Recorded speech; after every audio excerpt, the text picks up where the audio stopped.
গাজীপুরের খাইলপুর এলাকায় অবস্থিত শ্রম কল্যাণ স্কুলের প্রধান শিক্ষক ও সমন্বয়ক পরিচয় দেওয়া আরিফুল ইসলামকে শিক্ষার্থীদের যৌন হয়রানির অভিযোগে আটক করেছে পুলিশ। শুক্রবার 26 ডিসেম্বর সকালে বার্ষিক পরীক্ষার ফলাফল ঘোষণার পরপরই এ ঘটনা ঘটে।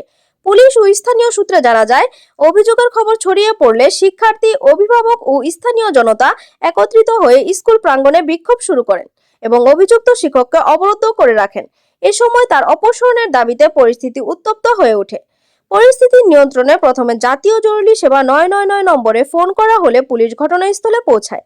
তবে উত্তেজিত জনতার কারণে পরিস্থিতি সামাল দিতে ব্যর্থ হলে গাছড়া থানার ভারপ্রাপ্ত কর্মকর্তা ওসি মোহাম্মদ মনিরুজ্জামানের নেতৃত্বে অতিরিক্ত পুলিশ সদস্যরা ঘটনাস্থলে গিয়ে প্রধান শিক্ষক আরিফুল ইসলামকে উদ্ধার করে থানায় নিয়ে যায়।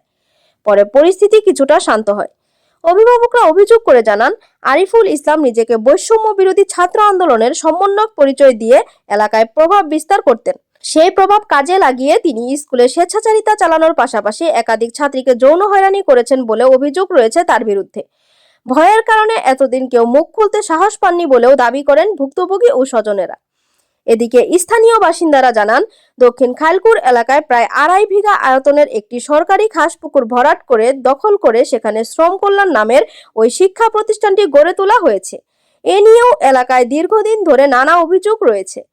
এই বিষয়ে গাজীপুর মেট্রোপলিটন পুলিশের জিএমপি গাছা থানার ভারপ্রাপ্ত কর্মকর্তা ওসি মোহাম্মদ মনিরুজ্জামান ঘটনার সত্যতা নিশ্চিত করে বলেন, অভিযুক্ত প্রধান শিক্ষক আরিফুল ইসলাম বর্তমানে পুলিশ হেফাজতে আছেন।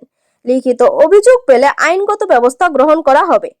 ঘটনাটি এলাকায় ব্যাপক চাঞ্চল্যের সৃষ্টি করেছে।